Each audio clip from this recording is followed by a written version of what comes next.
মুসলমানের কিবলা একটাই, সেটা কাবা শরীফের দিকে। আরেকটা শব্দ দেখলাম, আমি আজকেই দেখলাম অনলাইনে, সিজদা, নাউজুবিল্লাহ।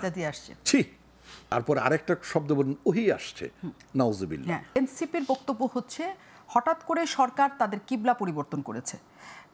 তারা লন্ডনে যে সেখানে সিজদা দিয়ে এসছে, দিয়ে আসার পর একটা দলের কথা মতো তারা ফেব্রুয়ারিতে নির্বাচন দিচ্ছে।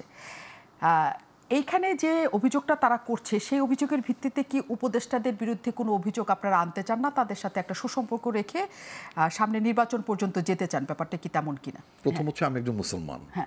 কিবলা শব্দটা যেই বা যারা উচ্চারণ করুন না কেন, খুব কনসাসলি করছেন বলে আমি মনে করি না।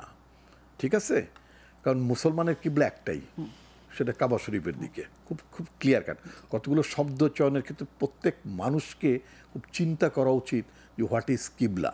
তারপর আরেকটা শব্দ বলেন, ওহি আসছে, নাউজুবিল্লাহ, কাছ থেকে আসে।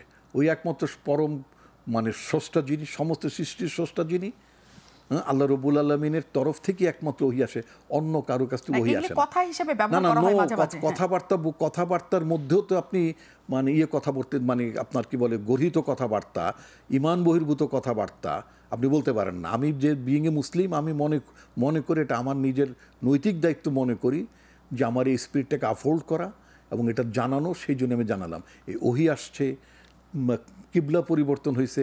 আরেকটা শব্দ দেখলাম, আমি আজকেই দেখলাম অনলাইনে, সিজদা, নাউজুবিল্লাহ। ছি। যারা এই শব্দগুলো ব্যবহার করেন তাদের সোজা কথা, তাদের ধর্মজ্ঞানের অভাব নিঃসন্দেহে আছে। সিজদা তো একমাত্র আল্লাহর কাছে মানুষ সিজদা করবে, তার গোলাম সিজদা করবে, তার সৃষ্টি সিজদা করবে, অন্য কারো কাছে না। এই কথাগুলোর মধ্য দিয়ে যে কতগুলো গুনাহ অর্জন করতেছে, বা যে আমি অনেকের বেলায় শুনি, শব্দগুলোর বাইরে শুধু ওদের কথার যেটা মিনিং, সেটা কি আপনারা করেন কিনা? আমি এই শব্দ বললাম তো, আমি এটাকে তো কন্ডেম করলাম।